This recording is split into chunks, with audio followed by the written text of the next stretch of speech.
Welcome to the SolveForce podcast series, where we discuss and decode the technical networks that connect our world.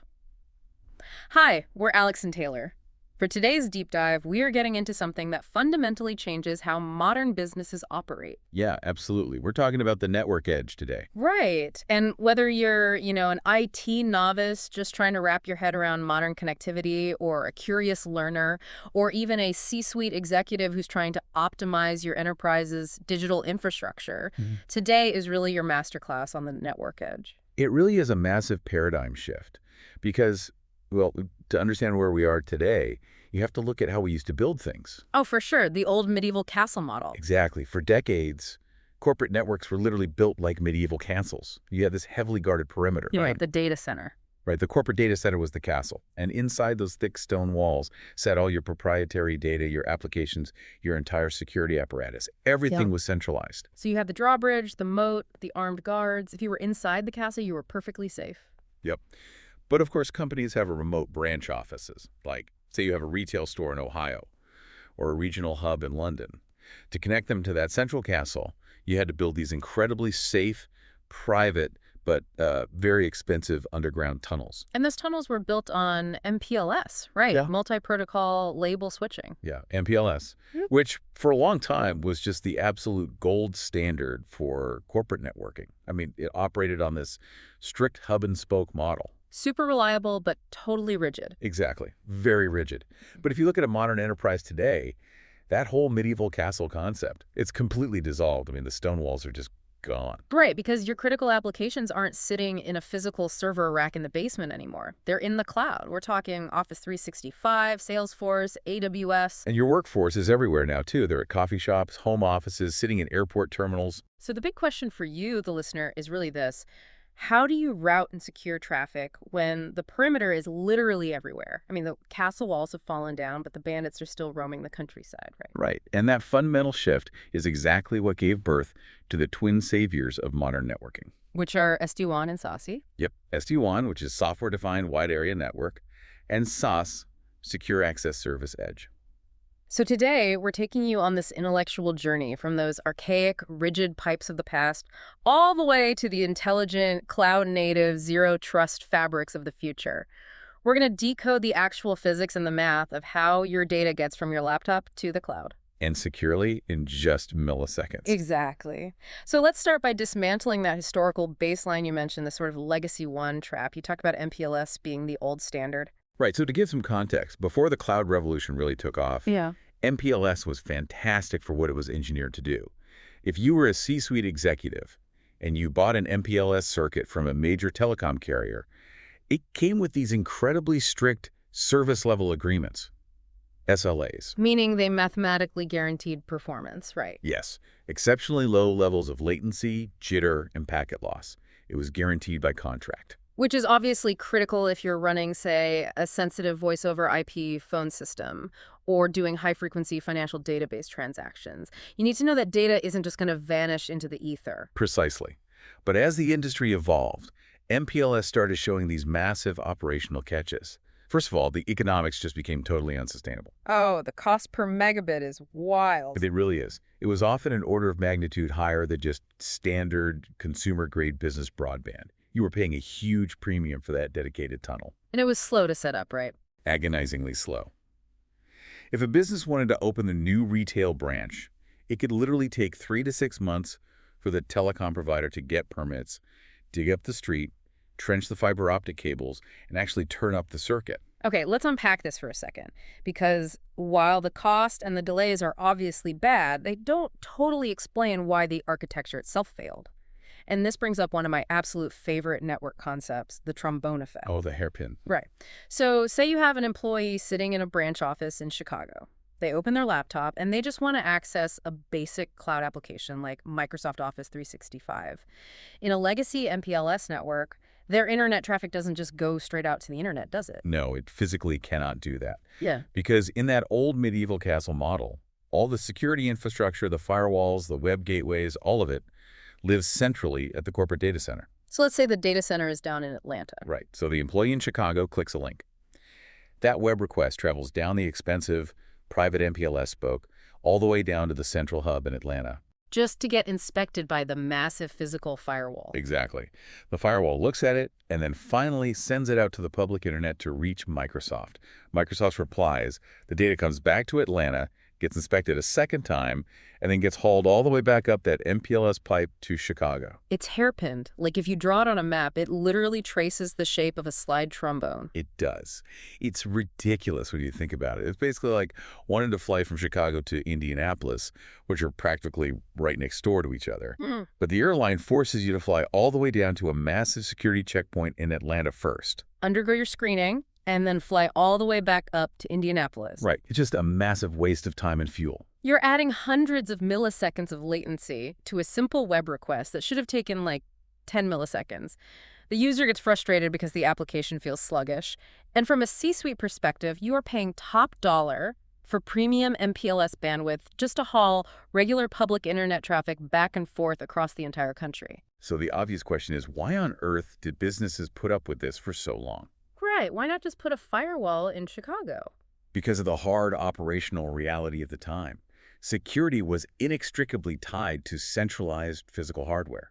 You simply couldn't afford to buy, install, power, and manage a $100,000 rack of firewalls in every single tiny branch office. The capital expenditure would bankrupt the company. Exactly. So they accepted the latency penalty to keep their security costs centralized. But once workloads moved heavily to the cloud, that bottleneck became impossible to ignore. You just can't hairpin terabytes of Zoom video every single day. No, you can't. Yeah. And that forced the industry to rethink the router itself, which leads us directly to the disaggregation of network hardware. So to solve this, engineers essentially took the principles of software-defined networking, or SDN, which had already changed data centers, and they applied it to the wide area network, hence SD-WAN. Right, and the core philosophy of SD-WAN is disaggregation. I really love the phrase you used in our prep notes for this, separating the brains from the brawn. Yeah, I think that encapsulates it perfectly.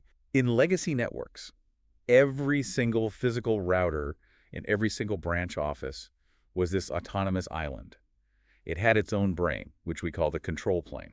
Right, the CPU power needed to calculate all those complex routing algorithms. Exactly. And it also had its own brawn, the data plane, which is the actual physical silicon chips that encapsulate and forward the data packets. So if you had 500 branch offices, you literally had 500 isolated brains all trying to figure out the map of the network totally independently. Right. And if a network engineer wanted to change a security policy across those 500 branches, they had to manually log into 500 separate boxes, one by one. Oh, wow. And painstakingly type out command line code for every single one. Yes, it was incredibly prone to human error. It reminds me of those old TV and VCR combo units from the 90s. You know, you had the screen and the tape player built into the exact same heavy plastic box. Oh, yeah, I remember those. Right.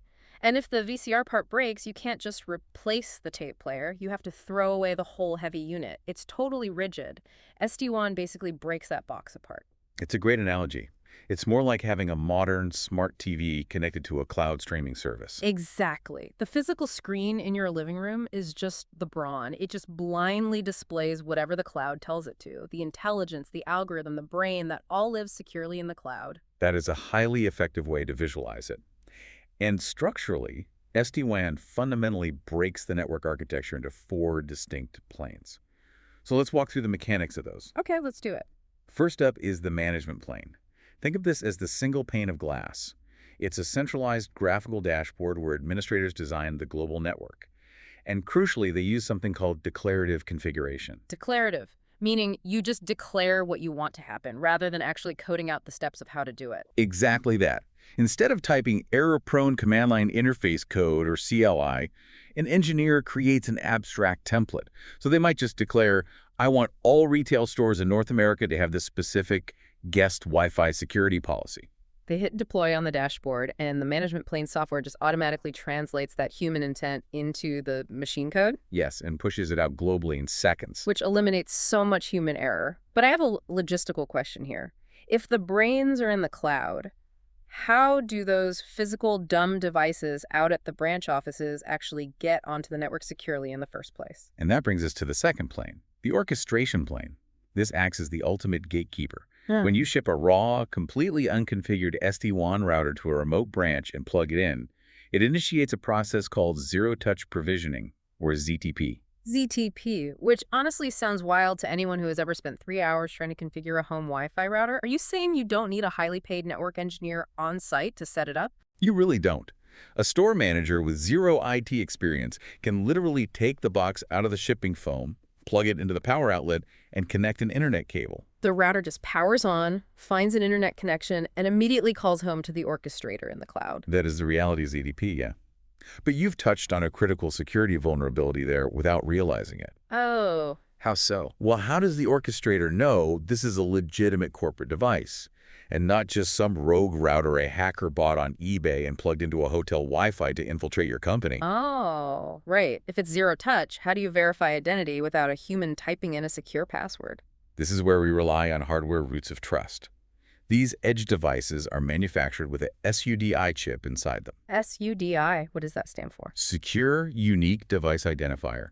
It's a tamper-proof silicon chip that is cryptographically injected at the factory with an X.509 certificate. Let's pause on X.509 for a second. For the non-cryptographers listening, what does that actually mean in plain English? Sure. Think of an X.509 certificate as an unbreakable digital birth certificate. It contains mathematical proof of exactly who manufactured the device, its serial number, and cryptographic keys that literally cannot be extracted without physically destroying the silicon. Oh, wow. So it's baked into the hardware. Yes. And the device also utilizes a TPM 2.0, a trusted platform module, which handles all the secure cryptographic calculations. So when the router calls home, it presents this digital birth certificate to the orchestration plane. It cryptographically proves its identity. So the orchestrator checks the birth certificate against, like, a list of approved purchases. Exactly. If it matches, the orchestrator essentially says, okay, you're legitimate, welcome to the company, here's the IP address of your brain. Which brings us to the third plane, right? The control plane. Yep, the control plane. This consists of the centralized software controllers sitting in the cloud. They maintain the entire global network map. They calculate the absolute best paths for traffic, and they distribute cryptographic keys. So the edge routers don't have to calculate massive routing tables or run complex algorithms themselves anymore. Right, they don't have to run legacy protocols like OSPF or BGP. Yeah. They just listen to the controllers. I want to clarify those acronyms really quickly for everyone. Okay. OSPF and BGP, those are the legacy languages routers used to use to talk to each other, right? Correct. OSPF is Open Shortest Path First, and BGP is Border Gateway Protocol. They're the mathematical languages routers use to figure out how to get from point A to point B. But in SD-WAN, the central control plane does all that heavy math and just hands the final answer down to the router? Exactly. Which leaves the fourth plane, the data plane. These are the actual physical or virtual boxes sitting at the branch offices. The brawn. The brawn. They don't think. They just encapsulate the user traffic and forward the data packets exactly how the control plane instructed them to. And doing that makes those physical boxes incredibly fast and cheap, right? Because you removed the heavy computational lifting. Highly scalable, incredibly fast, and very cost-effective. You can swap out hardware seamlessly and update routing policies globally in seconds. Okay, so we've established that the brains live in the cloud, managing the brawn at the edges. But how does the network actually establish the secure connections between all these different sites, especially when they might be using totally different types of internet connections? Right, and this leads us into the concepts of overlays, underlays, and TLOCs. Let's clearly delineate the underlay versus the overlay first. Okay, lay it out for us. The underlay is your physical infrastructure. It's the actual fiber optic cables buried in the ground, the 5G cell towers, the cheap public broadband lines, and even those legacy MPLS circuits. In SD-WAN architecture, we refer to the underlay as dumb pipes. Dumb pipes, meaning we don't care what they are or who owns them? Exactly. As long as they can successfully pass basic internet packets from point A to point B, we don't care how they work. So the dumb pipes are just the physical roads. What's the overlay? The overlay is the logical virtualized network built on top of those roads. The SD-WAN edge routers build these highly secure, encrypted IPsec tunnels right over the top of the underlay. And to manage that complex web of virtual tunnels, SD-WAN uses this foundational concept called TLOC, right? Transport location. Yes, TLOC.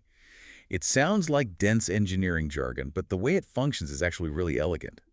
A TLOC is essentially a composite identifier. It's made of three specific attributes: a system IP, an encapsulation type, and a color. Okay, break those down. The system IP is just a unique address assigned to that specific router. The encapsulation type tells the system how to wrap the data, usually IPsec for strong encryption. But the color is where the real intelligence lies. Yeah, the color. It's an abstract label, right? Like you might label a physical fiber optic internet connection, public internet, and an old MPLS line EMBL. Or a cellular backup modem, Yep. a LAT. Colors categorize the physical links so the control plane knows which virtual tunnels are structurally allowed to build connections to each other. Why does that matter? Well, imagine you have a highly secure, private MPLS circuit. You absolutely do not want it trying to build a direct tunnel to a public, unencrypted broadband link at another site. Right, that would be a massive security flaw. Exactly. The underlying physical architecture doesn't support it securely. The colors act as a strict matching system to prevent that. It's exactly like the colored lines on a subway map. You can't take a red line train and magically drive it onto the blue line tracks. The tunnels just don't connect that way. That's a perfect analogy. The system uses these colors to know exactly which physical pipe the virtual data train is allowed to ride on. It mathematically stops the network from doing something structurally impossible. So to build these secure tunnels across the subway lines, we need encryption keys. And here is where SD-WAN brilliantly solves this massive scaling nightmare that used to just cripple legacy networks, right? Yes. In an old-school VPN architecture, if you had 1,000 branch offices that all needed to securely talk to each other, every single router had to individually negotiate a cryptographic key exchange with every single other router on the network. Wait, if every router has to talk to every other router, the math on that gets out of hand instantly. It creates what computer scientists call an n-squared scaling problem. Let's just do the math out loud for a second. For 1,000 routers to all connect to each other, you use the formula n times n-1 divided by 2. Okay, so 1,000 times 999 divided by 2. Which results in nearly 500,000 individual secure tunnels and key negotiations constantly happening in the background. Oh my God. Right? It absolutely crushes the CPU and the memory of the physical routers. They end up spending more time doing cryptography math than actually forwarding business data. SD-WAN completely changes that mathematical model from O of n squared to O of n. Okay, how does it actually achieve that massive reduction? Remember the control plane, that centralized brain in the cloud we talked about? Yeah. Instead of router A awkwardly negotiating directly with router B and router C and so on, router A generates just one cryptographic key for itself. It sends that single key up to the central control plane. Router B generates one key, sends it up. And the control plane just collects them all. Exactly. Once the control plane collects everyone's individual keys, it securely distributes them back out to the entire network. So every router only has to establish one conversation with the central brain to get the secure keys for the entire global kingdom. The efficiency is just staggering. And what's fascinating here is that it allows for something called hitless, instantaneous dynamic key rotation. What does that mean in practice? Well, in a high-security environment, compliance rules might mandate that you change your encryption keys every single hour. In a legacy network, trying to renegotiate 500,000 keys every hour would bring the network to its knees. It would just crash. Pretty much. Wow. But in SD-WAN, the central controller just generates a new batch of keys, pushes them out simultaneously, and the entire global network rotates to the new encryption without dropping a single packet of data. That is incredible. Okay, so we have these flexible, highly secure virtual overlays running seamlessly over our dumb pipes. We've solved the catastrophic scaling problem, but the real magic of SD-WAN, the thing that C-suite executives actually see on the balance sheet, is how it dynamically chooses which pipe to use at any given millisecond. Which brings us to hybrid WAN and application-aware routing. You can think of this as the ultimate omniscient traffic cop.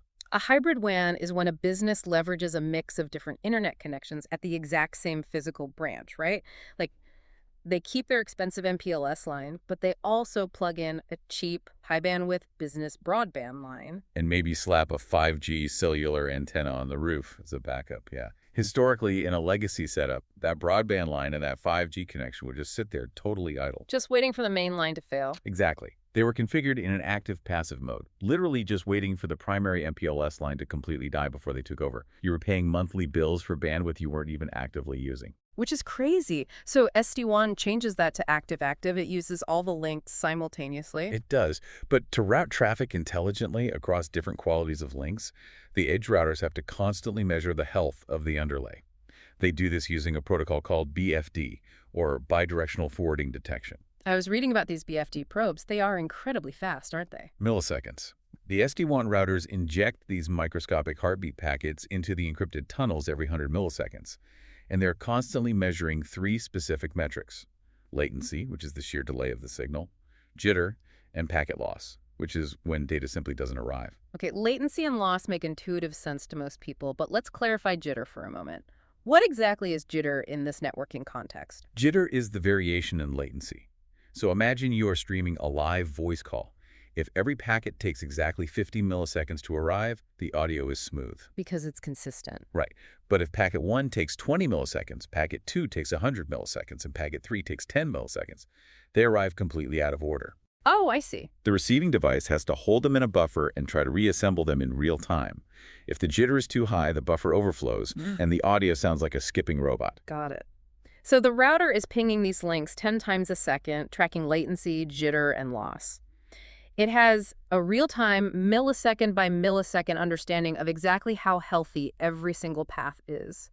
But wait, it has to pair that health data with an understanding of what the user's actually doing, right? Sure. How does the router know what kind of data it's handling? It uses DPI, deep packet inspection. But how does a dumb router box know if I'm on a critical Zoom call with the board of directors versus just like downloading a massive PDF manual? It's all just encrypted ones and zeros to the router, isn't it? That's the brilliance of DPI.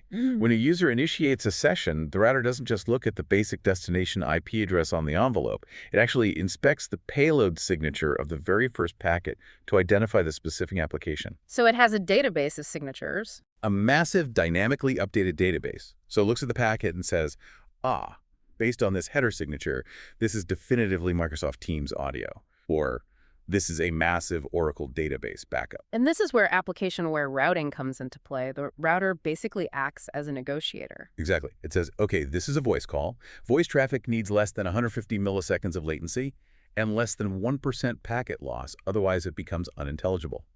It checks its BFD probes, sees the expensive MPLS line is perfectly clean, and routes the voice call there. But a millisecond later, it identifies the database backup. It realizes the backup doesn't care if it's delayed by a few seconds, so it throws that massive payload onto the cheap, high-capacity broadband link. It optimizes the bandwidth to save the business money, ensuring you don't waste premium MPLS bandwidth on bulk data. But here is the critical part for C-suite executives who are looking at ROI and operational resilience. What happens if the internet provider is having a bad day and both links are experiencing issues? Not a total blackout where the link goes dead, but what network engineers call a brownout. Ah, yes. The dreaded gray failure. Right. The link isn't technically dead, the green light on the modem is still on, but maybe there is a degraded fiber optic cable down the street, or the ISP is overloaded and it's randomly dropping 2% of the packets.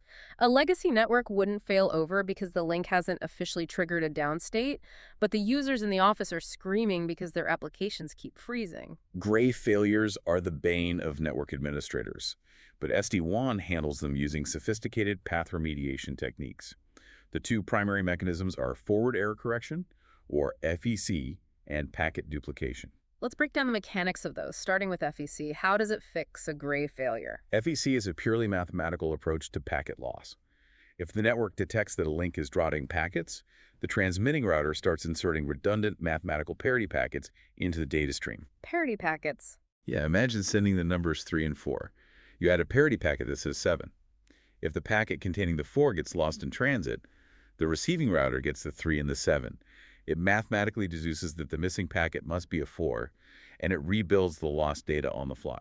Oh, wow. So it doesn't have to send a message all the way back to the sender asking them to retransmit the lost packet, which would obviously add massive delay. Exactly. It repairs the stream in real time without asking for retransmissions. It's like sending a coded message where even if a few letters get smudged by rain, the receiver can still figure out the exact word without having to call you and ask you to repeat yourself. That's a great way to think of it. But for ultra-critical traffic, say, a CEO's VoIP call during an active ISP brownout SD-WAN uses packet duplication. Okay, how does that work? The router takes the exact same VoIP packet, copies it, and sends one copy down the broadband link and the exact same copy down the MPLS link simultaneously. I love this concept. It's like sending two identical couriers with two identical copies of a vital contract and telling them to take two completely different highways to the destination. Whoever gets there first hands over the contract, and the business never even notices there was a massive traffic jam on Route 66. Exactly. The receiving router processes the first packet that arrives and simply drops the duplicate packet that arrives a few milliseconds later. The result is absolute zero packet loss. And that is where the tangible ROI is realized. I mean, if you prevent a dropped VoIP call with a major client, or if you keep a retail point-of-sale system online and processing credit cards during a localized ISP brownout, you are saving the profound cost of business downtime. Furthermore, if you can squeeze a 5% increase in application responsiveness by dynamically avoiding congested paths, you are measurably boosting the productivity of every single worker in that branch. Okay, so SD-WAN is undeniably brilliant. It elegantly solves the routing problem, it utilizes all our dormant links, and it saves massive amounts of money by leveraging cheaper broadband for heavy traffic. And crucially, we are breaking out trusted traffic directly to the public internet right at the branch office to avoid that awful trombone effect. We call that DIA, direct internet access.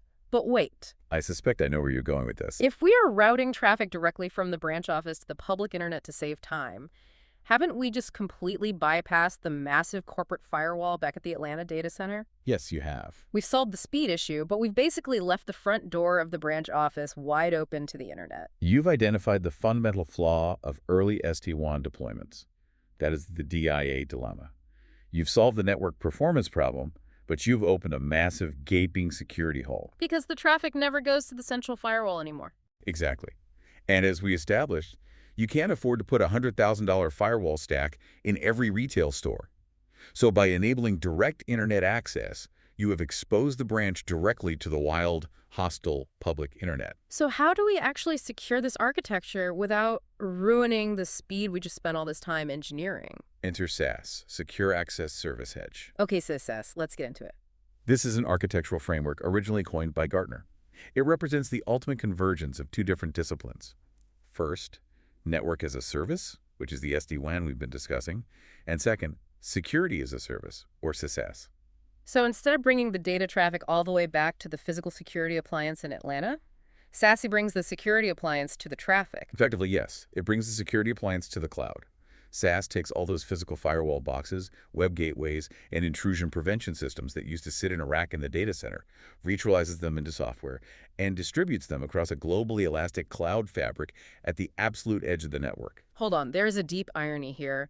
We spent all this time and engineering effort building SD-WAN to bypass the centralized data center, only to realize we now need a new centralized location, the cloud, to keep us from getting hacked. Are we just recreating the trombone effect in the sky? It sounds totally ironic on the surface, but there is a crucial geographic difference. SASE isn't a single centralized physical location like a legacy data center. It is a globally distributed architectural framework. Okay, what does that look like geographically? SaaS providers have hundreds of points of presence, or POPs, distributed all over the world.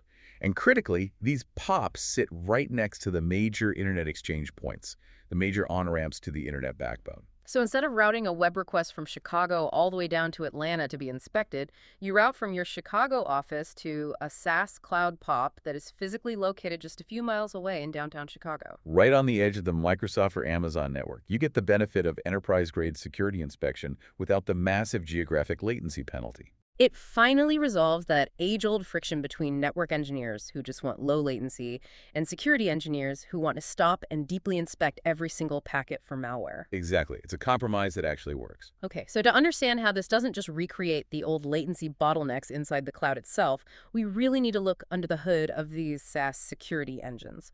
What exactly is security as a service doing to our data? There are four main pillars of SaaS security. Let's deconstruct the SASE engine piece by piece. First, you have FWAS, Firewall as a Service. And what does that handle? This is your cloud-scale Layer 7 inspection. It handles stateful firewalling, intrusion prevention, geo-blocking like stopping traffic from certain sanctioned countries, and blocking unauthorized protocols. Got it. Second is SWG, the Secure Web Gateway. Right. The SWG handles your outbound web traffic. It performs URL filtering, so stopping employees from visiting malicious or phishing sites. It does malware sandboxing, where it detonates suspicious files in a safe virtual environment before letting the user download them. And crucially, it handles SSL and TLS decryption, which we will dig into in a moment. Third is CASB, the Cloud Access Security Broker. CASB is fascinating because it enforces granular policies specifically on your SaaS applications. It acts as an intermediary. Can you give an example of a CASB policy? Sure, it utilizes data loss prevention, or DLP. You could write a CASB policy that says employees are fully allowed to log into our corporate Dropbox account and download financial files. However, they're strictly blocked from uploading any file containing a Social Security number pattern to their personal unmanaged Dropbox account. It inspects the data in motion. Oh, wow. So it's super granular. And the fourth pillar is ZTNA, Zero Trust Network Access, which is such a massive paradigm shift that we are actually dedicating the entire last section of this deep dive to it. But for now, we have these massive, complex security engines running in the cloud. In the old days, running a data packet through a firewall, then a web filter, then a data loss engine took forever, didn't it? Yeah, that legacy process was known as service chaining. In older networks, a packet would hit the physical firewall. The firewall would decrypt it, inspect it, re-encrypt it, and pass it down the wire to the web gateway. And then the gateway does it all over again. Yes. The web gateway would decrypt it again, inspect it, re-encrypt it, and pass it to the data loss engine, which would decrypt it a third time. The cumulative processing delay added massive latency. It's the assembly line problem. How do you mean? Think of legacy service chaining like an incredibly inefficient car factory assembly line from the 1920s. The car chassis rolls to the paint station building, gets painted, then gets driven across the complex to a completely different building for the engine station, then drives somewhere else for the tire station. The physical movement of data between separate virtual machines is indeed the bottleneck. The travel time between the security stations takes longer than the actual work. Exactly. And SASE solves this architectural flaw using SP3, single-pass parallel processing. Let's take that assembly line analogy further. SP3 is like dropping the car chassis into a single, futuristic, highly advanced bay. And at the exact same millisecond, 5 different robotic arms, simultaneously painted, drop the engine in, attach the tires, and install the windows. The car doesn't move. The mechanics of SP3 work exactly like that. Inside the SASE POP, the traffic packet arrives and is decrypted exactly once. That decrypted payload is immediately loaded into a shared segment of high-speed RAM. And then all the engines look at it at once. Yes. The firewall engine, the web gateway engine, and the CASB engine all inspect that exact same memory space simultaneously, in parallel. They all run their specific checks at the exact same time. Once all engines give the green light, the packet is instantly re-encrypted and sent on its way to the internet. Let's pause on that decryption part for a second, because I think a lot of people don't realize how critical and honestly potentially controversial that is. Why must the SASE POP decrypt the traffic? If I go to my bank's website, there's a padlock in my browser. Doesn't intercepting that break the internet's fundamental trust model? Are we basically hacking our own employees? It's a very valid question, but the reality is that today, over 90% of all web traffic is encrypted using HTTPS. That little padlock icon is great for user privacy, but it's also fantastic for hackers. Because the malware is encrypted too. Yes, exactly. Malware, command and control beacons, and stolen data easily hide inside those secure encrypted sessions. If your enterprise security tools cannot look inside the encrypted packet, they are essentially flying blind. You have a firewall that can only read the address on the outside of an impenetrable steel envelope. So the SASE POP literally has to play man in the middle to see what's inside the envelope. Yes, but it is a trusted man in the middle. The enterprise IT department installs a private root certificate on all corporate-owned laptops and mobile devices. Ah, okay. So when the user tries to go to a secure website, the SS POP intercepts the request. The POP generates a dynamic fake certificate on the fly, signed by that enterprise root CA, and presents it to the user. And because the laptop trusts the corporate root CA, the browser doesn't throw a scary security warning. Right. The POP decrypts the payload, inspects it for malware in parallel using SP3, and then the POP establishes its own secure connection to the real website on the user's behalf. It's heavy computational lifting, but because it happens in the elastic cloud using single-pass architecture, the user barely notices the delay. Okay, so with this massive parallel processing cloud brain ready to inspect our traffic, how do you physically design the branch office to plug into it? This brings us to the WAN edge topology designs. When architecting the network edge, you generally have two choices, a thin edge or a thick edge. The thin edge model is basically for a branch that is keeping things as cheap and simple as possible, right? Right. Like a small retail coffee shop with a point-of-sale system and some guest Wi-Fi. Precisely. In a thin-edge deployment, the branch router is very basic and inexpensive. It takes absolutely all traffic generated at the branch, encapsulates it into an IPsec tunnel, and sends it via BGP Anycast, routing straight to the nearest SaaS cloud POP. So the local router makes zero security decisions. The cloud does 100% of the heavy lifting. And just to clarify BGP Anycast for the listeners, that means the router doesn't need a massive list of server IPs. It just points to one single IP address. And the architecture of the internet naturally routes it to whichever SASE POP happens to be geographically closest at that exact millisecond. The resilience of Anycast is phenomenal. If the Chicago SASE POP suffers a catastrophic power failure and goes completely offline, the internet backbone automatically routes the coffee shop's traffic to the Detroit POP or the St. Louis POP. Without the local retail router needing a single configuration change or even realizing a failure occurred. Exactly. But what if you aren't a coffee shop? What if you are a massive regional manufacturing hub with 500 employees? You don't want to send thousands of gigabytes of trusted, latency-sensitive video conferencing traffic up to the cloud just to have the cloud tell you, yep, this is just a Zoom call, it's safe. That scenario is exactly where you deploy the thick edge model. You install a robust, highly capable SD-WAN appliance right at the branch. And that router uses the first packet DPI classification we talked about earlier. Yes. If it inspects the packet and sees trusted, latency-sensitive traffic like Microsoft Teams or Zoom, it breaks it out locally, directly to the internet, completely bypassing the SASE POP to save time. It only builds secure tunnels to the SASE POP for untrusted, unknown, or suspicious web traffic. So the thick edge saves massive amounts of cloud bandwidth and processing costs, but it requires a larger upfront capital expenditure for a more expensive router at the branch. That's the trade-off. But whether you use thick or thin, you are constantly taking standard data packets and wrapping them inside of encrypted tunnels to send them over the internet.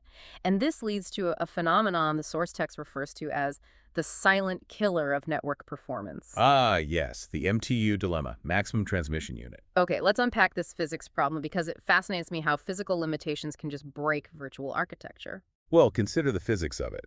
The most brilliant cloud security architecture in the world, with perfect AI-driven threat detection and single-pass processing, will fail completely if you do not account for the physical mathematics of packet size at layer 2 and layer 3 of the network. Because physical networks have hard size limits on what they can carry.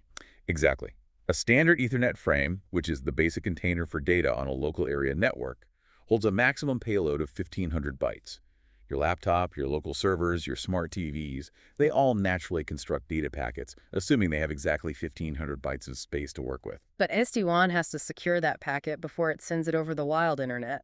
The mechanism here creates a mathematical conflict.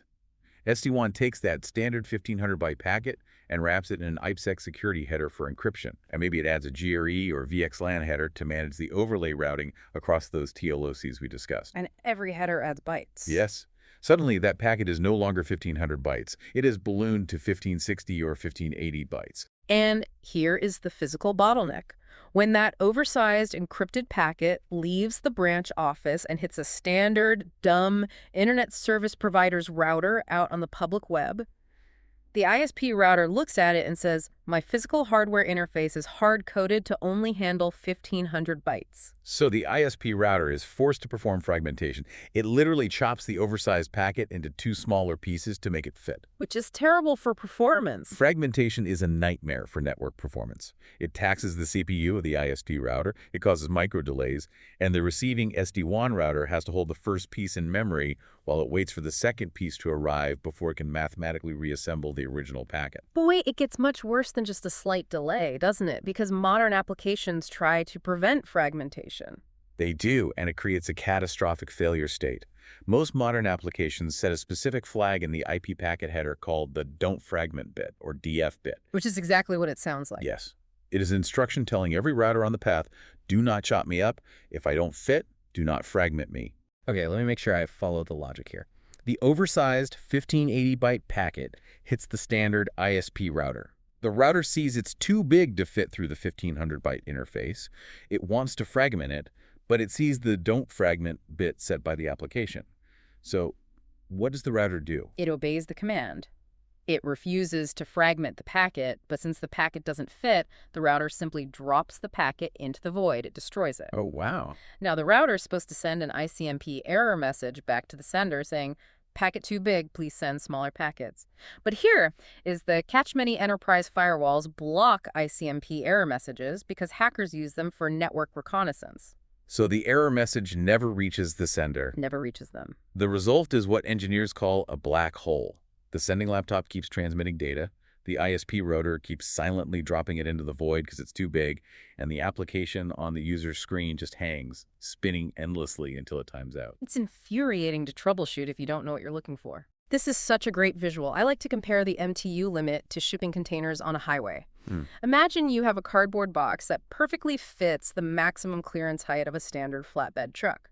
But SD-WAN needs to put that cardboard box inside a slightly larger, heavy-duty armored steel box for security. Right. Now, the armored box makes the total height too tall. It doesn't physically fit under the highway overpass. And the overpass is the rigid 1500-byte ISP router. Exactly. The truck crashes into the overpass, the cargo gets destroyed, and no one tells the factory that the shipment didn't arrive. So what is the engineering fix for this? How do we stop the black hole without turning off encryption? We use an elegant technique called TCP/MSS clamping. MSS stands for maximum segment size. How does that work? To understand how it works, we have to look at how computers start a conversation.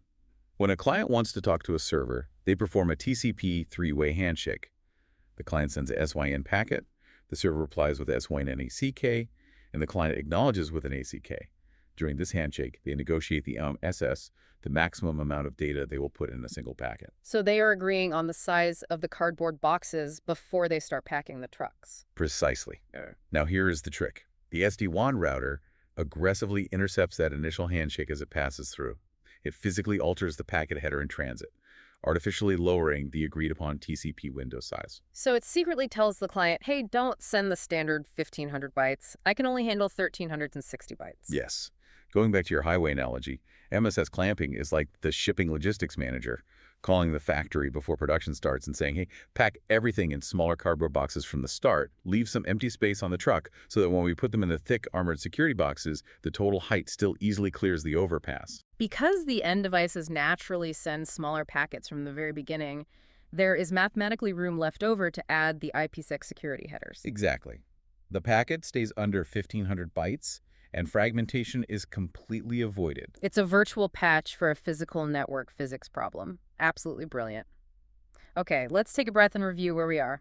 We've secured the perimeter in the cloud with SASE. We've optimized the packet physics with MSS clamping so the data flows smoothly. We have high-speed, secure tunnels everywhere. But what about the users themselves? This brings us to the final frontier of modern enterprise networking. Right, because you can have the most secure tunnels in the world, but how do we verify that the person logging in from a random coffee shop in Seattle isn't actually a compromised device that's going to use those perfect tunnels to infect the entire corporate network? And this leads us to the ultimate paradigm shift, the zero trust revolution. Let's get into it. To fully grasp the necessity of zero trust, we really have to look at the fundamental architectural flaw of the traditional VPN, the virtual private network. Traditional VPNs, which companies have used for decades, operate on a deeply flawed model of implicit trust. Implicit trust, meaning once you prove who you are at the front door, we trust you completely and unconditionally. The mechanism is highly dangerous today. You sit at a hotel, you open your VPN client, you type in your username and password, and you hit connect. The corporate firewall gateway authenticates you and assigns your remote laptop an internal layer 3 IP address. Mathematically and logically, your laptop is now sitting inside the corporate network. You can ping internal servers, you can run network scans, you can see the subnets. You have lateral movement. Which is an attacker's ultimate dream. Yeah. If that laptop at the coffee shop accidentally downloads a piece of ransomware, that malware can literally ride the encrypted VPN tunnel straight past the firewalls and into the corporate data center. Once inside, it uses that implicit trust to spread laterally across the internal subnets, hunting for vulnerable databases to lock up. Let me summarize that visually. The old VPN was essentially like a bouncer checking your ID at the front door of an exclusive VIP club. He checks your driver's license, verifies you are on the list, and you walk in. But once you're inside, you have total freedom. You can wander anywhere. You can walk into the kitchen, you can go into the manager's office, you can hang out behind the bar. That's exactly it. And ZTNA, which stands for Zero Trust Network Access, completely destroys that legacy model. ZTNA replaces the VPN by operating on the core philosophy of never trust, always verify. So in ZTNA, how does the bouncer work differently? In a ZTNA architecture, you don't just get past the front door and roam free. It's like having a highly trained personal security guard handcuffed to your wrist. They rigorously check your ID every time you attempt to take a single step, and you are only permitted to walk a direct path to your specifically assigned table. You can't even see the doors to the kitchen or the manager's office. They're literally invisible to you. Invisible. Let's talk about the mechanics of how it actually hides the kitchen. The source text mentions a software-defined perimeter, or SDP. The SDP is the foundation of making the network invisible. In a legacy VPN architecture, the gateway sits on the public internet with an open, listening port like TCP port 443, just waiting for users to try and connect. Which hackers can stand for. Exactly. Hackers easily run automated scanners across the internet, find that open listening port, and launch brute force attacks against it. ZTNA gateways are fundamentally different. They do not have public listening ports. Hold on. If the gateway isn't listening for connections, how do legitimate users actually connect to it? The mechanism is a cryptographic technique called Single Packet Authorization, or SPA. Before a TCP network connection can even be attempted, your device's ZTNA client sends a single, heavily encrypted, cryptographically signed packet knocking on the door. Like a secret knock. Yes. Only if the gateway receives that exact, mathematically perfect cryptographic knock will the firewall dynamically open a temporary hidden rule to even acknowledge it exists. Yeah. If a hacker scans the IP address of the gateway, it drops all packets and appears completely dead. It's essentially an invisible shield. That is incredible, a cryptographically shifting port knock. And once you do successfully knock and the door briefly materializes, the authentication isn't just a simple password anymore, is it? It's heavily identity-centric. Far beyond a password. ZTNA integrates deeply with identity providers, or IDPs.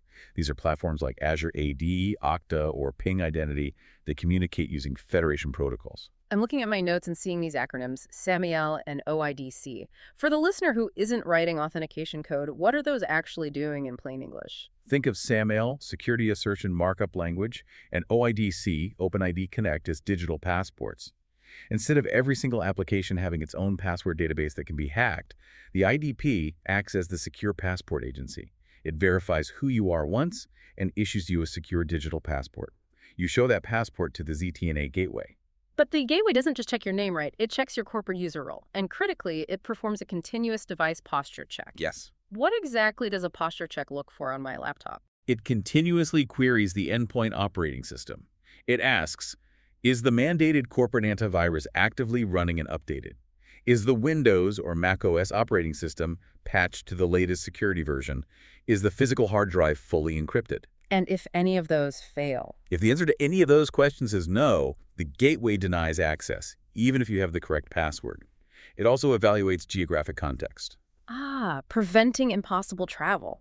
Like, if you authenticate successfully from a coffee shop in New York, and 10 minutes later your exact credentials trying to log in from a server farm in Eastern Europe, the system's logic flags it as physical impossible and denies access. Furthermore, it checks time of day constraints. A junior accountant's role might not require access to the core financial databases at 3:00 a.m. on a Sunday. And here is the key to continuous verification. All of these contextual signals are evaluated continuously. Not just at login. Right, not just to the initial login, but throughout the entire duration of the session. If you're connected and your antivirus software suddenly crashes 20 minutes into your work session, the ZTNA controller instantly detects the posture change and severs your access mid-session. And the most important part of this whole architecture, the piece that finally fixes that catastrophic lateral movement problem we talked about, microsegmentation. The blast radius containment. If you pass the SPA knock, the identity check, and the posture check, you are still not granted an IP address on the corporate subnet. You are not placed on the network. Then where do you go? Instead, the ZTNA controller builds a one-to-one, heavily encrypted MPLS mutual TLS tunnel directly from your laptop to the specific application you requested. So the architecture completely bypasses network-level trust.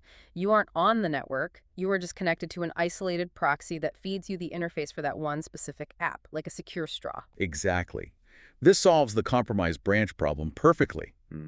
If an IoT smart thermostat at a retail branch office or a laptop at the coffee shop gets infected with malware, it is completely trapped. It can't jump to the servers. It cannot scan the SD-WAN overlay. It cannot ride the tunnel to infect the data center servers because the network infrastructure itself enforces least privilege. The malware only has network permission to talk to the one single application it was authorized for and absolutely nothing else. The lateral blast radius of a data breach is mathematically reduced to almost zero. It is a complete and total paradigm shift in how we think about security. We've gone from trusting the physical wires, the buildings, and the perimeter, to only trusting the cryptographically verified identity of the user and the exact state of the device, regardless of where they are physically sitting on the planet. And that profound shift brings us to the ultimate conclusion of what the network edge has actually become today. It really is a remarkable engineering journey when you step back and look at it. We started with the enterprise network being this static, rigid, physical, hub-and-spoke hardware architecture, the medieval castle with those expensive, slow MPLS tunnels. A completely different world. And over the course of this deep dive, we've watched it systematically transform into a dynamic, software-defined, identity-aware fabric. SD-WAN gave the network a centralized brain and incredible agility.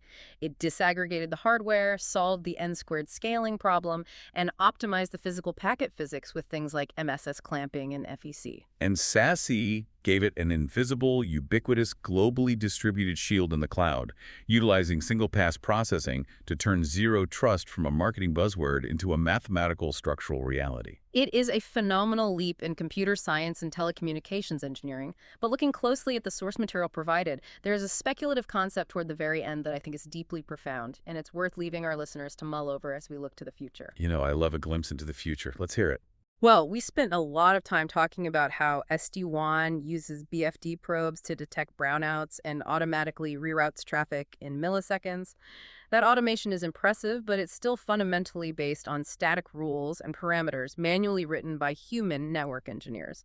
The text points to the next evolution in intent-based networking and true network autonomy. Intent-based, meaning you just state what your business goal is, rather than how to program it. That is the trajectory. What happens when artificial intelligence entirely takes over that centralized management plane? We are rapidly approaching an era where the network is so incredibly intelligent, so self-aware, that it becomes entirely invisible to the network engineer. That's a wild thought. Imagine a near future where a C-suite executive doesn't ask an IT team to spend 3 weeks reconfiguring routers. Instead, they simply type a natural language business intent into a central console. Ensure the new global marketing video launch tomorrow at noon has absolute priority bandwidth across all branches, but cryptographically isolate the video servers from all core financial databases. And the AI understands the business logic and executes it. The AI translates that simple human sentence into complex zero-trust policies. It automatically configures the SD-WAN edge devices, sets the quality of service queues for the video traffic, dynamically spins up new SaaS firewall instances in the cloud to handle the load, and executes the microsegmentation routing all without a human engineer writing a single line of CLI code or touching a router. A fully autonomous, self-healing, self-configuring network. That is a staggering thought. The castle walls didn't just dissolve into the cloud. They're evolving into a sentient, AI-driven force field that dynamically builds itself around whatever business task you happen to be doing at the time and then vanishes when you're done. A sentient force field. It's a striking image, but technically it's exactly where the architecture is heading. The physical boxes and cables we used to rely on aren't broken anymore. We're just applying a completely different kind of mathematical physics to them. It really is the ultimate edge. Well, on that visionary note, we are going to wrap up this deep dive. Whether you are an engineer actively building these massive global networks, a C-suite executive trying to balance the ROI of technology investments, or just an everyday user relying on these systems to keep your Zoom calls from dropping during a brownout, the sheer amount of invisible, parallel process engineering happening in the background every single millisecond is nothing short of miraculous. Thank you for joining us as we unpack the intelligence behind the edge. Keep exploring, keep questioning the mechanics of how things work, and we will see you on the next deep dive.